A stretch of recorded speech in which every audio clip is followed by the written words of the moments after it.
Hello, it's Jeremy. Today we're going to talk about my version of the Beach Boys' Lei'd in Hawaii. Just very brief context. This was an album that was supposed to come out between Smiley Smile and Wild Honey. It's supposed to be a live album. They went to Hawaii, Honolulu. They did some concerts. Brian was with them. They had this kind of lo-fi approach, wasn't executed very well. So they came back to LA and they recorded a bunch of their songs in the studio, again with this kind of lo-fi approach, and you get this album. This is one of the earliest things that I kind of came upon as a fan, just kind of diving a little bit deeper. You know, you start looking at all the bootlegs and you find the Lei'd in Hawaii sessions, I guess. And really it's mostly about the studio sessions that they were gonna record and then kind of pretend that they were doing them live. I'm not exactly sure how that would have worked. And some people really like the way these sound. Some people think these are a waste of time. I am more in the former camp. I have always really liked listening to these kind of stripped down versions of the songs. It's not my favorite Beach Boys thing to listen to. It's not even my favorite live Beach Boys thing to listen to. But I do like to listen to this from time to time.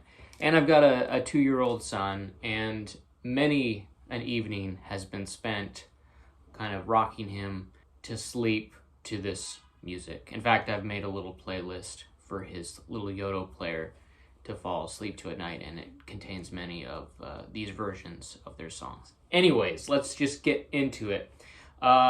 This is the version that I made. This cover art, now some of you might say this is a little too psychedelic, it's a little too bright and colorful. I like it. I did not make this. Somebody online made this. I found this and I pulled it off almost immediately to put onto a digital playlist. And when I went back to try to find it, I couldn't find the source. I couldn't figure out where it came from. If anybody knows where this artwork came from, please let me know so that I can credit this person. Again, not selling these. This is just for my own personal enjoyment. All the tracks that I put on here, I bought off of Sunshine Tomorrow, I think. Maybe there's a few tracks from some other compilations that I also bought. Now I'm gonna flip this around and you're gonna see the back, which I did make myself, and I gotta say, this was one of my first custom albums that I made. So don't be too harsh on me. I know it's bad. I know it's bad.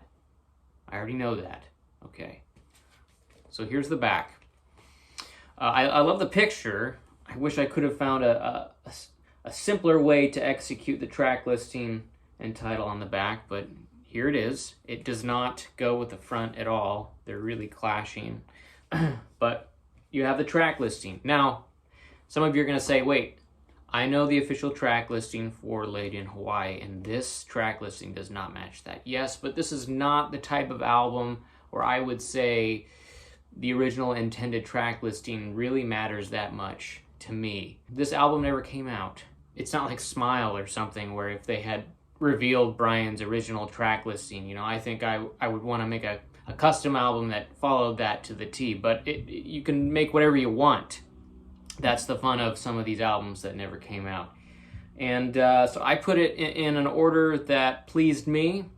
It may displease you, and if so, feel free to let me know in the comments why you don't like some of the way this is ordered and maybe how you do it differently. I've had some second thoughts, but I already printed this cover and I just kind of I have to commit to it. So it starts off with side 1, Intro by Fred Vale. That's the intro that you can, again, get on the Sunshine Tomorrow digital set.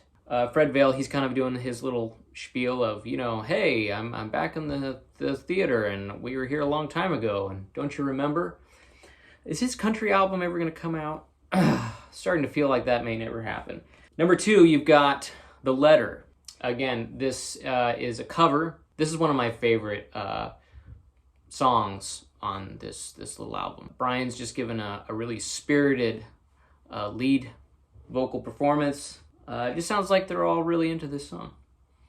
And I feel like it fits their kind of like stripped down vibe that they're going for a lot of these songs. Number 3, you got Help You Rhonda. Weird little twist on the lyric there. This one is okay. One of the things that I like about a lot of these is, when they were live performing, and you can get a lot of these live performances now on these compilations that have been released around, 64 and 65. I just like hearing Brian in the mix. It's one of the reasons why I really love even the live versions of these songs in Honolulu, even though they're not that great. I just like hearing Brian there with everyone else.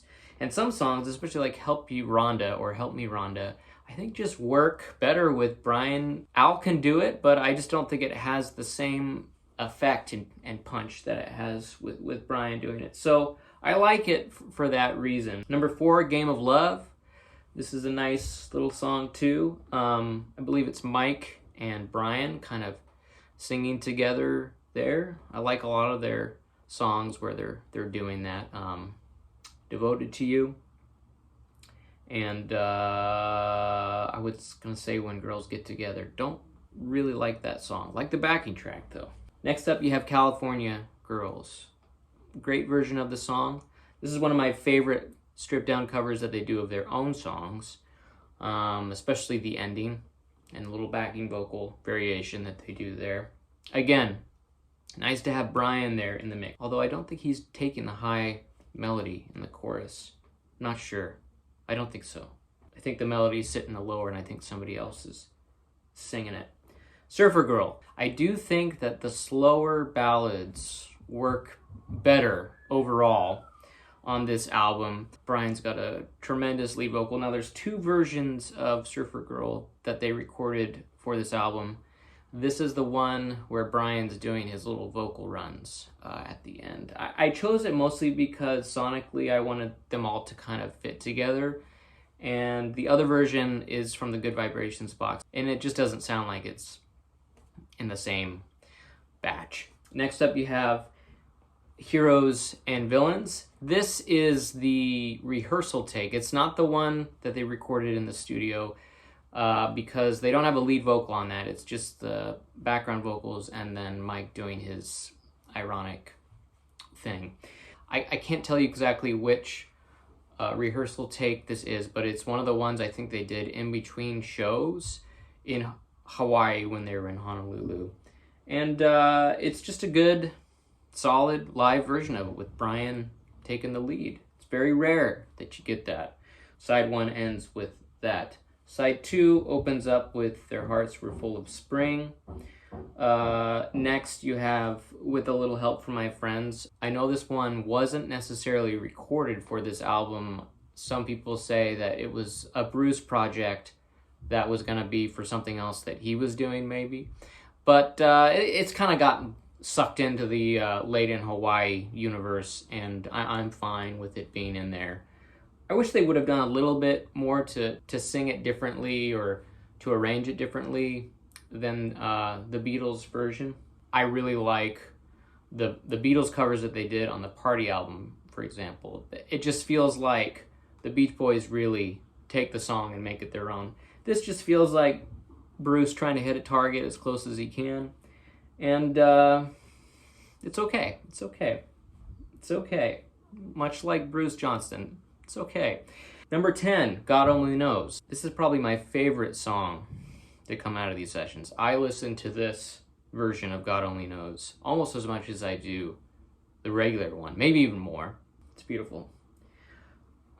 Next you have Good Vibrations. This is from one of the concerts they did. I think it was the second performance of Good Vibrations that they did for an audience. Brian's making a lot of remarks out to the people.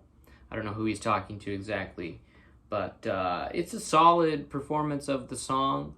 I think it's probably the best example of maybe of what they were going for when they went over there to do these kind of stripped down sets live. It's a genuinely good version. Again, like, I love hearing the Beach Boys out touring, there's just nothing like having Brian with them singing the parts that he originally wrote for himself. Number 12, this is the instrumental Barbara Ann track. They recorded the track but never put the vocals on it. And I don't know, they always used to end their live shows with Barbara Ann. And it's a groovy little love you type track. And goes nice there at the very end. Take my little album out. Here's my little, again, my little bogus fake label. Anyways, that's it. That's my version of Lei'd In Hawaii. Are there any glaring omissions that I made? I know I didn't put Sloop John B on here. I'm trying to remember why I didn't do that. It's hard to remember why I do some of the things that I do. Usually before I go and I make my lathe cuts and I make the album covers with the track listings, I try to sit with whatever playlist or track listing that I've made for a while. Sometimes I change it up, sometimes I change it back to the way it was, and I try to get to a place where I'm like, no, this is really how I like to listen to this album. So I think it probably would end up being really different for other people. But thanks for listening. I think for my next video, I'm going to talk about my favorite pressings for summer days and summer nights. I'll give you a hint. It's not this one. But anyways, feel free to join me for that, and I'll see you next time.